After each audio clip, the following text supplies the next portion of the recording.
एक व्यक्ति बैंक से 12% प्रति वर्ष के साधारण ब्याज पर ऋण लिया।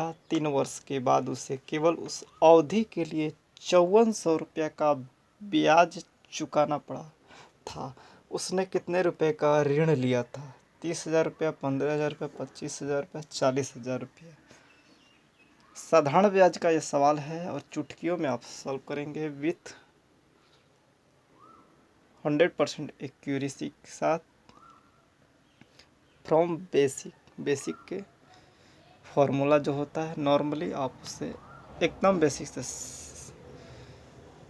एसआई का फॉर्मूला होता है। एसआई सिंपल इंटरेस्ट पी गुणे आर गुणे टी बटा 100, जहाँ P principal, R for rate, T for time, मूलधन गुणे समय गुणे दर बटा 100 साधारण ब्याज का फॉर्मूला होता है।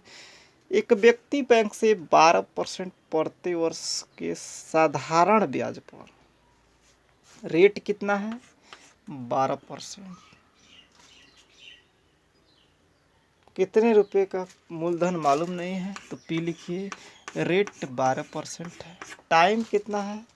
3 वर्ष है। 3 वर्ष का 12% रेट हो गया, 3 वर्ष टाइम हो गया, इज इक्वल टू 100। 3 वर्ष के बाद उसे केवल 5400 रुपया चुकाना पड़ा, यानी ब्याज कितना है? साधारण ब्याज 5400 रुपये यहाँ पर लिखिए। क्रॉस मल्टीप्लाई होता है तो 5400 गुणे 100 बट्टा 12 गुणे 3 पी इज इक्वल टू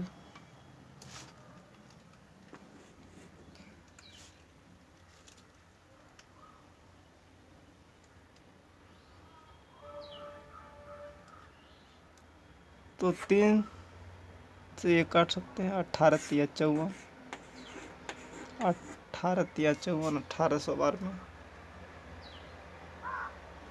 और ये 12, ये आपका 50 दूना 100,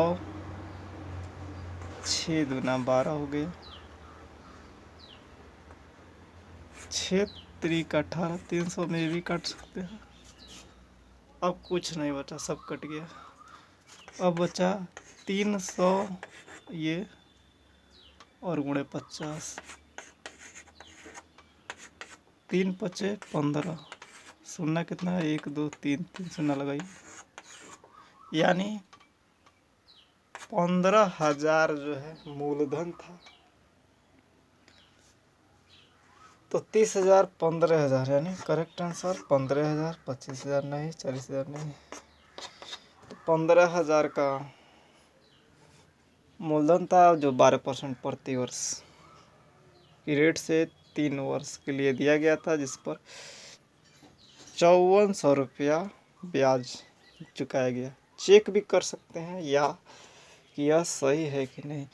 15,000 का आप 12% के लिए 3 वर्ष का ब्याज निकालिए।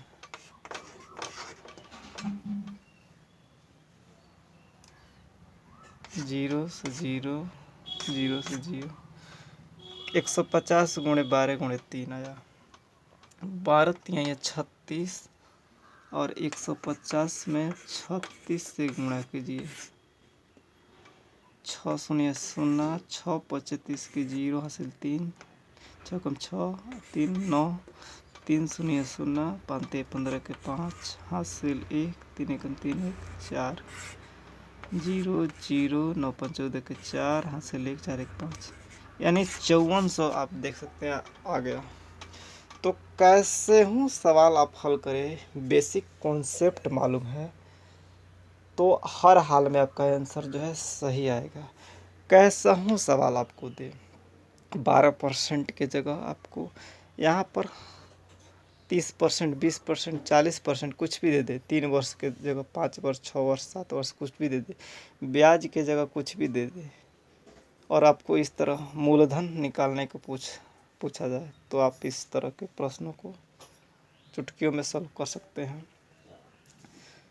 यहाँ पर जो सवाल था, एक व्यक्ति बैंक से 12% प्रतिवर्ष के साधारण ब्याज पर ऋण लिया था और 3 वर्ष के बाद उसे केवल 5400 रुपये का ब्याज चुकाना पड़ा था, तो उसने कितने रुपए का ऋण लिया था? इस प्रकार के प्रश्न पूछा गया था। सिंपल सा सवाल था और SI साधारण ब्याज का सूत्र लगाया गया था, SI बराबर P गुणे R गुणे T बटा 100, जहाँ SI सिंपल इंटरेस्ट साधारण ब्याज 5400 रुपये था, मूलधन मालूम नहीं था, रेट 12% था, टाइम 3 साल था। इस तरह आप डिवाइड किए तो 15,000 आया। यहीं अगर यहाँ पर 12% नहीं दे के 10% दे और पूछे 3 वर्ष नहीं दे के यहाँ पे कहे 5 वर्ष के लिए, उस अवधि के लिए 400 रुपये का ब्याज चुकाना पड़ा, तो कितने रुपए का ऋण लिया? तो सेम वही करेंगे आप, SI बराबर P गुणे R गुणे T बटा 100, जहाँ SI आपको कितना हो जाएगा? साधारण ब्याज 400, P मालूम नहीं है, रेट आपका 10%, टाइम आपका 5 वर्ष बटा 100, तो वहीं आप हल करेंगे तो 400 गुणे 100 बटा 10 गुणे 5,